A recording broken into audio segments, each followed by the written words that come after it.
Hello there. When the scientific process came about, suddenly we were able to look back and to recognize the physical cause of the illnesses and ailments which we suffered from. This was, freaking awesome. Why? Because it meant that the illnesses and ailments that we suffered from ceased to be some intangible, etheric, and abstract force. Suddenly we could understand that the plague wasn't in fact caused by God punishing the human race for prostitution. Instead, it was a cause of bacteria that were carried by fleas and rodents. Understanding the physical cause of an ailment or an illness is really, really important to the healing process.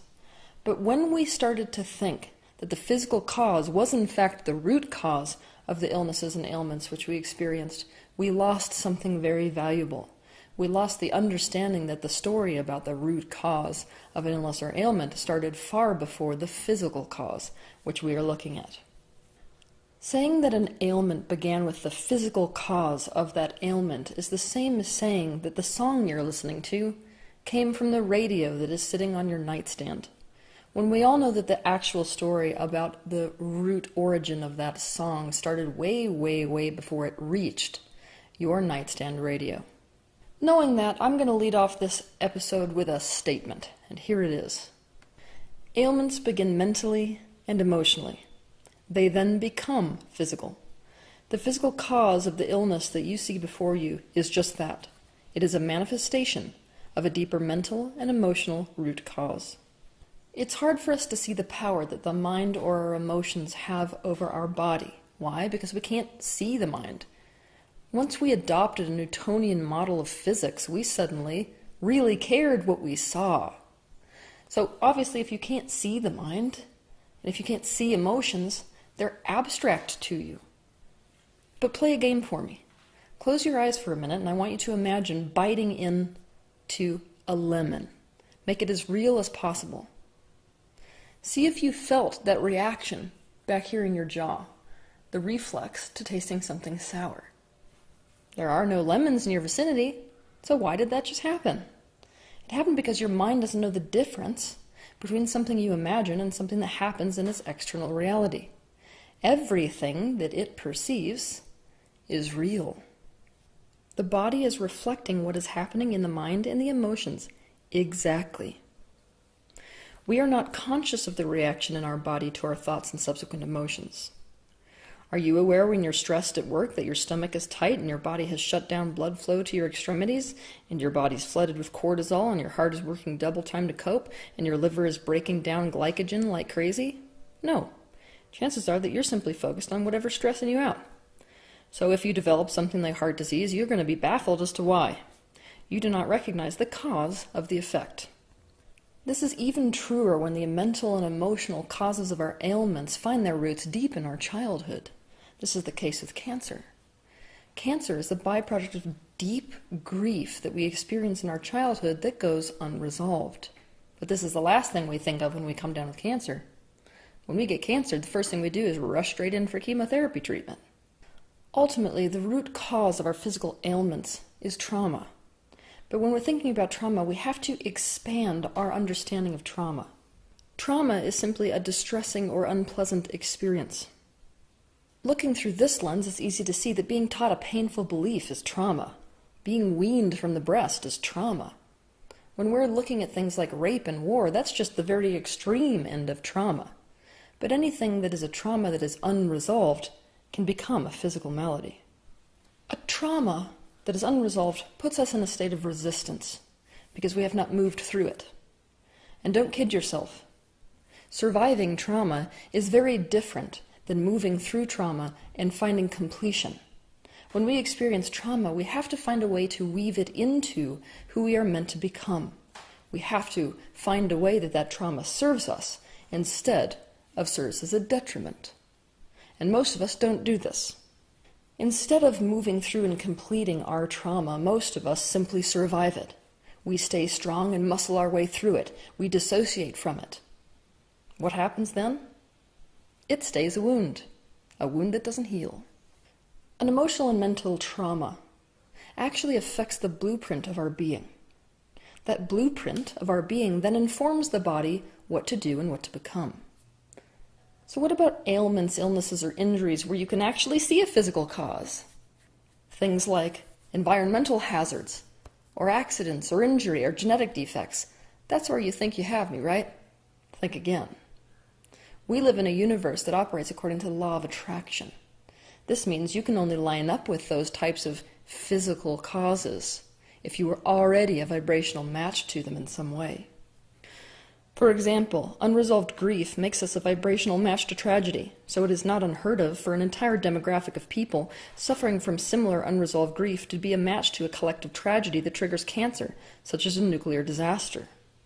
This is the real reason why you can expose an entire demographic of people to a physical cause like a virus, and some of them seem completely immune, while others immediately succumb to it.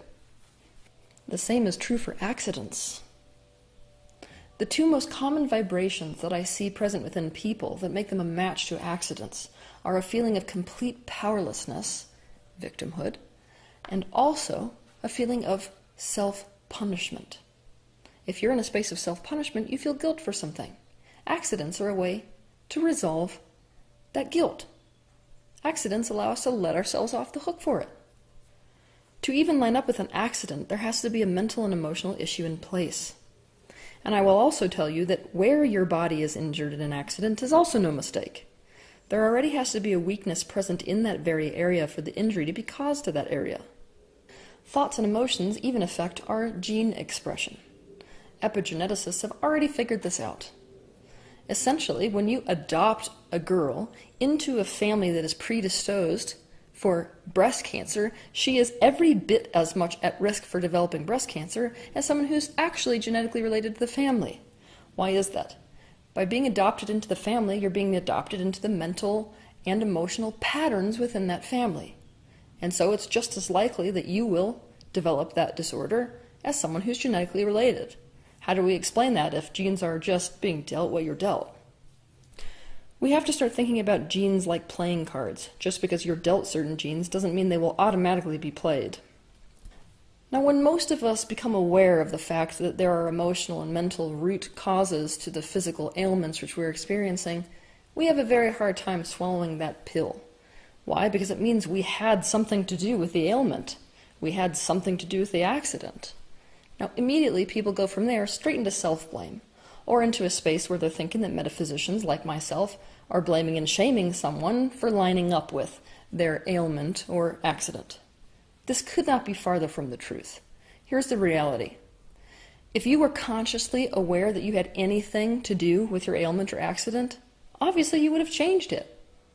If you had a conscious choice, you would simply choose health 24 hours a day.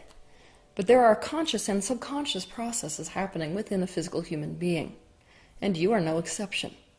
There are aspects of you are aware of, and aspects that you're not.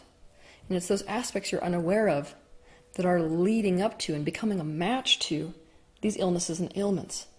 So it's not about something that you did wrong. If you've manifested an ailment or an accident in your life, this is a call to become aware of these subconscious processes that are taking place within you. It's a call to awaken. You are being asked to make changes, nothing more and nothing less. Also, before I continue, for those of you that are flipping out, especially you doctors out there, I'm going to tell you that I'm a complete fan of approaching an ailment from all angles. That means approach it from an energetic standpoint, approach it from a mental standpoint, approach it from an emotional standpoint, approach it from a physical standpoint.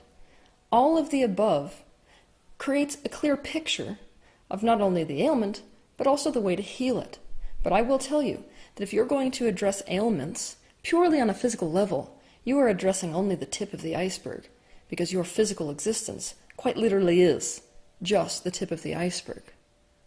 If you are only addressing the tip of the iceberg, any physical step you take to cure an ailment will fall short. The ailment is likely to simply come right back because the blueprint for the ailment did not change at all. Now, this is the reason that the medical field in the Western world is so terrible at curing illnesses. Chronic illness is something that it's completely confused about. Awesome with acute trauma, terrible with illnesses. Why? Because it does nothing to address the root cause of those illnesses. The body is trying to communicate with us about our being through maladies. It is trying to tell us what is out of alignment, what is best for us, and what we truly desire. The approach to ailments needs to be, what is my body trying to say? So I ask that even if you're skeptical, consider this way of approaching ailments for curiosity's sake. It doesn't hurt to try on this perspective. So once you have manifested an ailment, what exactly are you supposed to do about it? I'm about to tell you. Step 1. An ailment that you're experiencing is always, without exception, just a magnification and an exaggeration of its actual cause. That's freaking awesome! Why is that so awesome? Because it's instant knowledge about what in fact created it. So ask yourself, how does this ailment make me feel? How do I feel about it? And what thoughts does it cause me to think? It's tempting to think that those feelings and those thoughts that you're thinking are caused by the ailment itself, but in fact the reverse is true. It's nothing but a magnification. So those thoughts and those feelings are in fact what is causing the ailment. They are the thing that is unresolved and unhealed. For example, to simplify, acne makes most people feel super insecure about how they appear to others. But feelings of insecurity about how they appear to others, and thus how they're accepted by others, is in fact what causes acne to begin with. Think back in your recent and distant past to what could truly be causing you to feel the way you feel, and to think those thoughts. This is the real wounding that needs resolution. 2. Focus on the onset of the ailment. Ask yourself questions like this. When did I first notice the symptoms? When did this ailment occur? And how was I feeling, and what was I doing, and what was I thinking in the months and weeks prior to that noticeable onset? For example, you might find that the onset of your ulcers happened when you started to have relationship problems, and as a result started to feel resentful towards your partner and critical towards yourself. 3. I want you to ask yourself, what is having this ailment preventing me from having or doing in my life? One step further, if I was to have or do that thing in my life, what would be so bad about that? Our body does not manifest ailments to hurt us. Your body is not against you, it is for you. So you must consider that the ailment you have is your body's subconscious attempt to assist you. If your body was trying to help you by doing this, what would it be trying to help and why? For more about this concept, I want you to watch my video on YouTube titled The Hidden Positive Intention, The Key to Letting Go. Here's an example of what I mean. People with MS tend to feel unsupported in life. That's a pattern that starts way before MS actually presents itself as a physical malady. But they also feel completely unworthy or incapable of asking for assistance, so the body takes over. It essentially incapacitates itself, so other people have to step up and play their role. As a result, the people with MS get to feel supported. Another example is some women who suffer from infertility don't have any idea that there's an aspect of themselves that in fact doesn't want to get pregnant at all. Perhaps they have unresolved wounding from childhood. Childhood may have sucked. So why the hell would you want to go subject somebody else or yourself to that same process? So in fact, the infertility may be a way for the body to save itself, or save the being from having to experience something that it thinks is actually negative. Another example is, some people who get cancer as a result of deep childhood grief develop a kind of mentality in life where they only do what they have to do, never what they want to do. As a result, their life is choked of joy. So the cancer manifests as a way of saying, look, I'm putting you in a do-or-die scenario. You can continue to do what you have to do and thus die because it's not really living a life anyway, or you can do what you want to do and start really living life, in which case we, the cancer, will go away and you will heal. We have to be willing to consider that the ailments we manifest are here to serve us in some way, even if it's simply to make us aware of something that needs to change. 4. All ailments are the byproduct of resistance to something. We are energy flowing forth into the physical dimension. We have a choice to go in the direction of that expansion. And expansion is led by desire.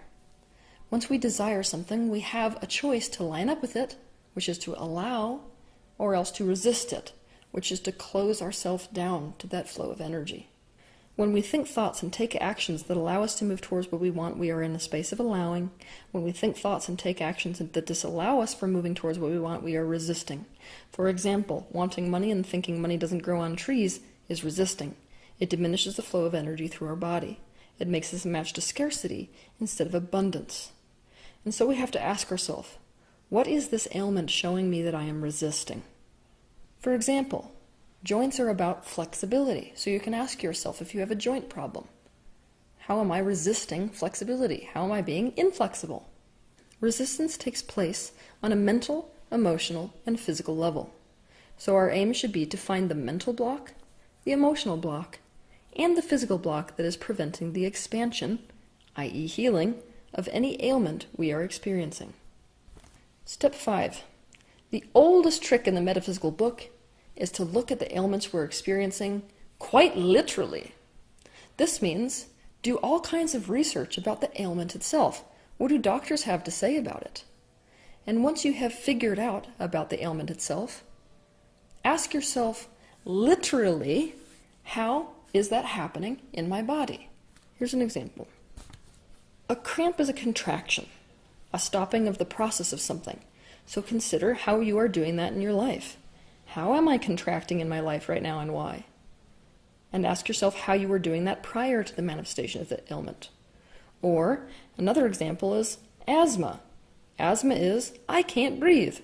So ask yourself, what in my life is making me feel like I can't breathe? If your body was conversing with you through the ailment as literally as possible, what would it be trying to tell you about you and your life and what needs to change? Step 6. Talk to the ailment itself or the area of your body that is affected directly. This is a highly intuitive process. But guess what? You are imbued with consciousness. That means there is consciousness in every aspect of your body, every cell, every organ. You can talk to every aspect of yourself as if it is its own being. And even our maladies, things like cancer, have their own consciousness. You can interact with it. I encourage you to do so in a meditative process. For example, if you have cancer, close your eyes and begin to feel the cancer. What does it feel like? If it looked like something, what would it look like? If it had a sound, what would it sound like? Imagine that this aspect of you has a voice of its own and begin to mentally ask it questions. Any and every question you can think of is good to ask. For example, why are you here? What do you need me to change? How are you trying to help me? The sky is the limit to the questions you could ask, and don't be afraid to involve other people in your life to think up questions to ask it. If you get stuck, you can do a left-hand writing episode. I love left-hand writing because it's an easy access to your subconscious mind. The rational, logical, judgmental mind has a difficult time getting involved in the process, and so you can have a pure conversation with whatever subconscious aspect of you you're trying to access. So what you can do is to connect to the cancer and allow the cancer, or whatever ailment it is, to speak through your left hand, through the pen, and onto the paper. 7. Heal your emotional body. The unhealed emotional trauma is the biggest root of our physical ailments. For this reason, I want you to watch my YouTube video titled, How to Heal the Emotional Body. Begin the process that I demonstrate in that video. I also encourage you to buy my book titled The Completion Process. It's available as of August 2016. As I said earlier, ailments are ultimately the byproduct of unresolved trauma. This process makes you aware of the unresolved trauma and then brings that unresolved trauma into a state of completion. Many people experience their ailments completely going away as a result of this process. 8. I want you to approach any ailment that you're experiencing as your teacher. The way to do this is the following.